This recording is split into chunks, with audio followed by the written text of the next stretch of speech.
Hello, Honors Physics. This is Mr. Hausman. We're starting our adventure in understanding waves, and a precursor to wave phenomenon is understanding a key idea. Let's draw some attention to it. Something called simple harmonic motion. Now, very few of you have probably heard of that term before, but it is everywhere.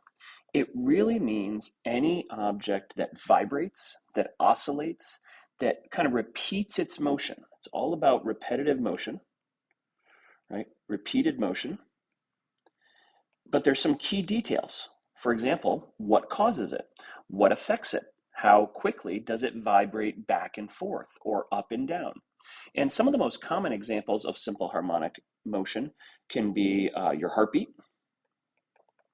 It can be things like atoms and molecules have a frequency at which they vibrate in every piece of matter, but they're also in things like car suspension systems. Whenever you have springs, you have a system that can oscillate up and down. So they're everywhere. So by understanding them a little better, we'll be able to kind of understand what controls them, what makes them vibrate at the rate they do. So here are some of our objectives. We're going to understand key terms like period. We're going to understand how the period, capital T, relates to the length of a pendulum or the mass of a spring. We're also going to be looking at the key characteristics as they change: displacement, velocity, acceleration throughout the motion. One of the key ideas also that you'll find out is that a graph of the position looks like a sine wave. So sometimes we also call this sinusoidal in nature, okay? Anything that exhibits sinusoidal motion when you graph position versus time is something that's undergoing simple harmonic motion. We're also going to study resonance, but that's at the end. So here is the big picture. Where are we in our study of physics? We have left electromagnetism, and now we're into waves and wave-like phenomenon. And that's where simple harmonic motion comes in. Now, what do all waves have in common? This is a big picture idea. Waves carry or transmit energy from one place to another. That is their major function. They can travel through the air, they can travel through water, some of them can even travel through a vacuum, but only a few waves can do that. We'll be learning about the difference between sound waves, light waves, and different shape waves as well. One of the most interesting things for me, I love this section, is on wave phenomenon, or I call them behaviors. Behaviors that tell you that you actually are interacting with a wave. So if a phenomenon exhibits reflection, we've all heard of reflection, it means to bounce off of something, like light or sound waves. But we'll understand those more over the coming weeks before we have a glorious summer. So let's get right in. Equilibrium position. Okay, so first off, what's an oscillation? I've used that word a couple of times. It can also be described as a vibration, but an oscillation is something that repeats itself back and forth. There has to also be a middle position, and that's the equilibrium. Let's define that here. An equilibrium is a position in the middle. It's halfway between the two extremes. So if this is a sine wave, or maybe a graph of a pendulum swinging back and forth, the equilibrium position is right here, equilibrium. Equilibrium position is in, oops, I think I forgot a verb there, is in the middle. Now, sometimes it's called the rest position because that's where the object would rest if it wasn't disturbed, if it wasn't vibrating or oscillating. Okay, and we're going to be looking at how much time it takes for one vibration, and that's referred to as period. And we're going to also be looking at velocity as well as a few other variables. So what are some things that undergo oscillations? The two key characteristics that we're going to be focusing on are called mass on springs. That's one. And the second one is going to be pendulums. So like an old-fashioned clock or a grandfather clock, whatever you want to call it. Okay. So any system like a mass on a spring or a pendulum must, here is the key requirement, there must be a restoring force that is, right, restoring force that is proportional to the displacement. And that's pretty key. If you have a force that is not linear, that is maybe exponentially larger, then you no longer have simple harmonic motion. You might have an oscillation, but you might have a complex oscillation. For example, what's an example of a system that breaks this rule? If you take a pendulum and swing it too high up in the air, well, what you have is you have a gravity component that is essentially, right, almost straight down, or that is straight down, and it's the restoring force that we're actually going to be describing with pendulums is the component of gravity, Fg, right, in the x direction that kind of pulls you back toward. But when you go at too high an angle, if this angle theta is too large, what happens is that restoring force becomes essentially so significant that it's no longer a direct proportion. So I know that is just an introduction, but there are some cases with vibrating systems. So we're going to avoid, crazy pendulums, like huge giant swings. When we do masses on springs bouncing back and forth, we're going to make sure that they only vibrate kind of a little bit back and forth. Energy is conserved during simple harmonic motion. That's another characteristic. And if you do encounter friction, that doesn't mean that energy is destroyed. It just simply means that some of the energy of the mass or of the pendulum is being lost to maybe heat energy. And one of the characteristic tells of this is that, see how the amplitude, the height of the wave starts off quite large. Well, with the next swing, it swings a little bit less and then a little bit less. And that's referred to as damping. For those of you who play piano, an actual mechanical piano, actually even electronic keyboards have this. They have a pedal that used to be called, I don't know if it's still called this, called the Jenny pedal. And it basically quiets down the vibration of the strings in the piano. And it does that by putting like a small felt pad right above the string. So as it vibrates, it loses some energy. Okay, so let's get into the details. Really fundamentally what's happening. Well, when you take a bobblehead and you kind of flick its head one way, give it a little flick with your finger, even just push it, doesn't it, go to one side? But then the spring-loaded mechanism, right? His neck is made out of a spring, and his head wobbles back, but not just to the equilibrium position, it comes back the opposite direction, and it will keep going until it loses its mechanical energy. So a wiggle of vibration, or, and the word we've used so far, is an oscillation. To move back and forth from an equilibrium position, right? Here's my equilibrium position in the middle. So like anything that oscillates, it has a rest or equilibrium position. But what starts it moving in the first place? Well, in that picture, it was my finger, right? I flicked it. So what do we call that, right? It's a disturbance. And as I'm recording this, the day after May 4th, right? You could think of it as a disturbing, now be careful, it's not a disturbance in the force, it's a disturbing force, right? Something that pushes the object away from its equilibrium position. So it's momentary, you can't do it repeatedly, you just flick it one time, and now the mass is bobbling back and forth. Or maybe it's a spring that is hanging from a support, and here's the mass. Now you wouldn't flick this guy, but maybe you would stretch it, right? By pulling it down, right? A small applied force down, and then you would watch the spring oscillate up and down repeatedly. Now, wait a minute. We talked about how you disturb it. You only push it one direction. What pulls it back? And the key word for that is a restoring force. There are many restoring forces.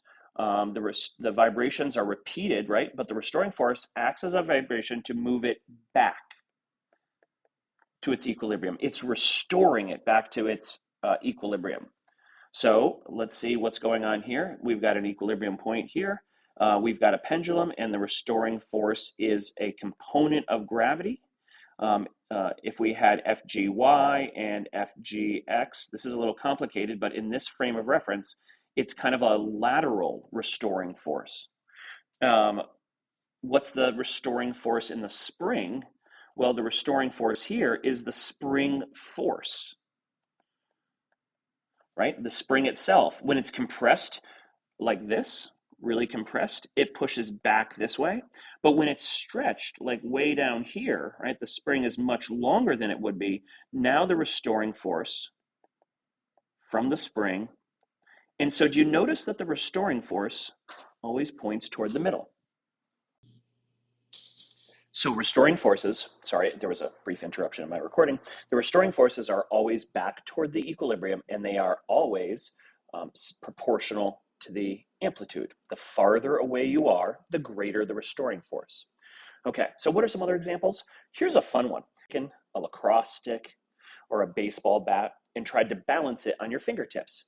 What you notice is that the more the mass is up high, believe it or not, the easier it is to balance. Yeah, if you put a large mass up here, maybe the barrel of the bat, right, more weight, it's actually quite easy to balance. It's also easier to balance probably the head of the lacrosse stick up high, because it becomes a pendulum. It has a very predictable swaying pattern. When the mass is at the bottom, on the other hand, say the heavy part is down here, it's much harder. And so one of the classic examples of this is this mode of transportation that is no longer really in vogue, but it was made in New Hampshire by a really innovative engineer and company, Segway. A Segway, right, where's most of the mass of this system? Well, there's certainly a large amount of mass because this is a wheel with a motor and a battery pack. But think about the human body. Most of your body's weight is your torso. And so this becomes what's called an inverted pendulum. And lastly, there's atomic and molecular vibrations. It may not be something you've examined in your study of chemistry, but at the atomic level, in a solid crystal, such as this lithium fluoride molecule, each atom has a characteristic frequency based on its mass and based on the strength of the forces between those charges. And they have a frequency at which they vibrate. And sometimes those can be used to measure quantities. For example, the definition of time in this modern world is the frequency of vibrating atoms. When you go to the international level, what measures time? It's actually the frequency of vibrating atoms. That's what defines a second in this modern world, where we need to time things like cell phone signals to make sure we can talk and send messages. Have you ever? Okay, let's go into the mathy part. Let's go into the quantities that you might be describing. Okay, so the very first quantity that we're going to examine is the amplitude. And an amplitude is the amplitude is the angle from the equilibrium position. Now, I've also seen it measured in distance from the equilibrium position, because really, as you increase your angle, you're also increasing how far you are horizontally from the equilibrium position, right? So I've seen it measured both ways, but we're going to use amplitude as an angle, and it has to be very small. That's due to the fact that at larger angles, 30, 50, 60 degrees, the restoring force is no longer directly proportional to that amplitude. Okay. The next thing we're going to characterize for a pendulum is the length of the pendulum. How far is it? Let's get rid of some of this that we already drew. How long is the pendulum? Is really just L, measured here in meters. So if it's not a meter long, make sure you convert it to meters, right? So it might be 0.75 meters if it's 75 centimeters. Quick and easy calculation, divide by 100. Okay. Now, also, we sometimes refer to the amplitude by just simply saying what is the angle by itself, right? Again, it must be a small angle. And then we have the period. The period is a word we've used before, but we used it for circular motion. Now we're referring to the time for one complete cycle or oscillation. And what do we mean by oscillation? It means if this is where you start, maybe you've pulled the pendulum to the side, it swings through the equilibrium position, then it swings to the other extreme, and then it swings back. I often compare this and remember this by thinking about swimmers on swim teams. Now, maybe not many of us aren't competitive swimmers, but when someone says, hey, go swim a lap in a swimming pool, some of us who are just casual would say a lap is, from one end to the other, right? Down. Not to a swimmer. One lap in a pool is out and back. So it depends on what the length of your pool is. There's different competitive pool lengths, but a lap or a period means the time for one complete cycle. You see the comparison there. But I don't know how many of you can relate to the swimming side of things. Let's go to frequency. Frequency is related to period. We should remember those two variables are inverses of each other, and we'll examine that in just a minute. Then we have the angle. The angle, oops, sorry, pen stroke, wrong color. And you're saying to yourself, wait a minute, Hausman, you already mentioned angle. You know what? I'm actually want to go back and, some of you do this in pen, so I regret that. You know what I meant to say up above is what is fundamentally that Greek letter, right? We're referring to theta. So there really isn't meant to be a duplication, right? So theta, a measurement of an angle, means, right, the amplitude or the angle for the pendulum.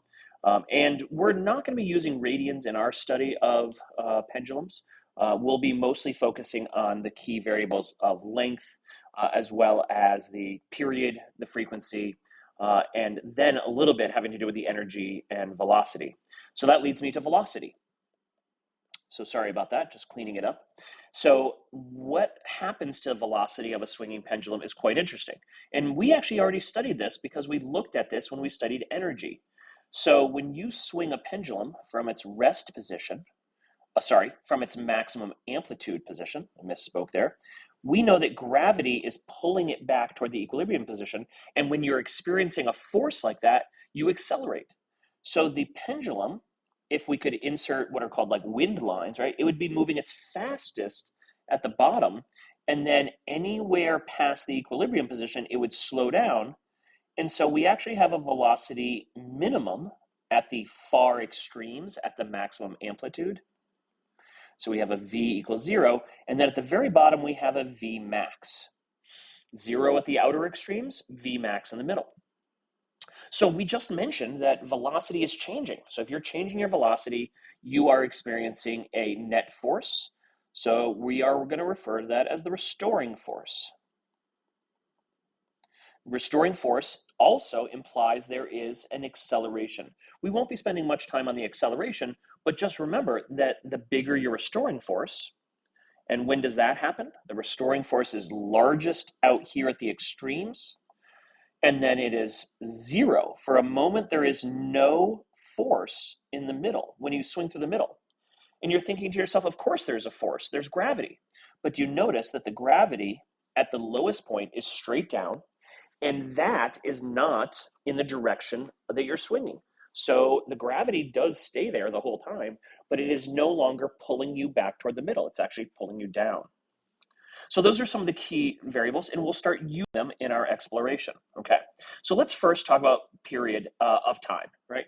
Period of time, really this means the time for one swing, and let's go and examine that, and we're gonna measure that in seconds. And before we actually do measurements of that in a lab, we're going to take a look at how do you quantify period?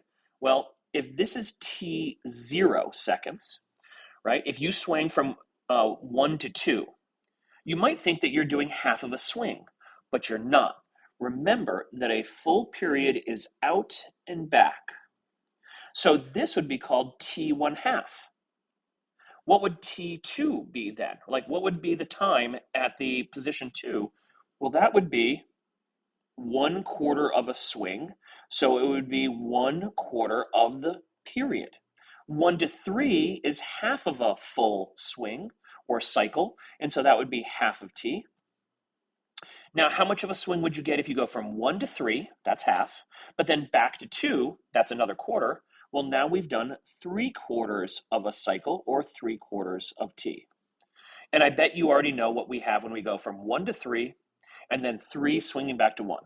we would have one full cycle. So you would have one full T, okay? So you will be asked, for example, to be able to comment on how much time has elapsed for a pendulum at different positions. You'll also be expected to be able to, if you know the period for a whole swing, you might be asked to find how much time to get to maximum V.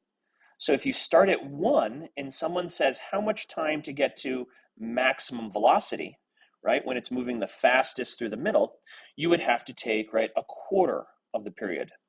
Can you think about this now and tell me the time to go through a particular position, a position anywhere on that swing, all the way to the left, equilibrium, back to the right. If you go through 3 times, 1, let's say it's from a position 1 to 2 to 3. If you swing through position 1 one time, and then you go back to it, that's 2 times, and then back to it again. I'm going to put little arrowheads on this. That's 3 times through position 2. How many total swings have you done? And what you've done is you'll notice you'll have done 1 1/4 periods, because this is 1/2, this is another half, and then a quarter. So we have 1/2 plus 1/2 plus 1/4, or 1 1/4 T. How much time does it take to get to any position, to the other position that has a 0 velocity? Well, it says if you start at position 1, where would be the next position with 0 velocity? And it would be position 3. So that would be 1/2 of a T. And you'll be using that, okay, to solve some of the challenging problems ahead. Okay, let's dig into this. So one of the key things that we mentioned is that in a pendulum, you're going to be expected to apply your understanding of how does the length of the pendulum, L is length, in meters, G is the gravity field, right? The gravity acceleration. So 9.8 meters per second squared. How do those two variables affect the period? Notice there is no mass in that calculation. Many people think that the mass of a swinging pendulum totally changes how fast it swings. But that was discovered by Francis Bacon and a Dutch physicist named Huygens, who were some of the first people to measure time accurately. They had to measure time, of course, in everyday life, but they also had to be able to measure time on boats to be able to navigate. You need to know what time of day it is, how long it's been since the last sunrise and things like that, mostly for navigation purposes. And so what they found is that any mass, right? In fact, the heavier the pendulum, in some ways, right, the longer it stays swinging. So clocks, discovering that mass was not a factor. You could put in as heavy a mass or as light a mass as was convenient. Super important. So let's get into an actual problem. Let's model 1 or 2, and then you're going to do some. So determine the period of a pendulum whose length is 0.8 meters long, and it looks like all you get is the length, and you should be able to find the period from that. So let's set it up. 2 pi times radical L over G. Remember, G is a constant.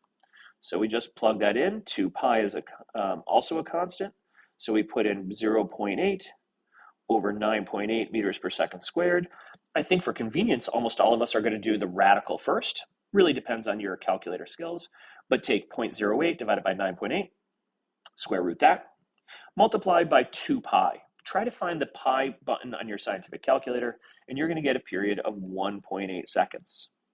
So that's kind of interesting to know. So 0.8 meters, like not quite a whole meter stick, gives you a full swing of 1.8 seconds. So if you were trying to make a pendulum clock, something that measures out exactly 1 second, you already know that 0.8 meters is too long. It's almost twice the length, but it's not a linear relationship because of the square root. So you know it has to be shorter, but you might have to calculate what is the length to get a period, okay? So now here's an example. How would I find L in the next problem? 2 pi L over G under the radical, and I'd like you to solve for L. So we plug in our 1.5 seconds, 2 pi. Now, L is the unknown under the radical, G is 9.8 meters per second squared, and of course, probably the easiest way, we can divide by 2 pi, but then we're going to have to square both sides to get rid of the radical.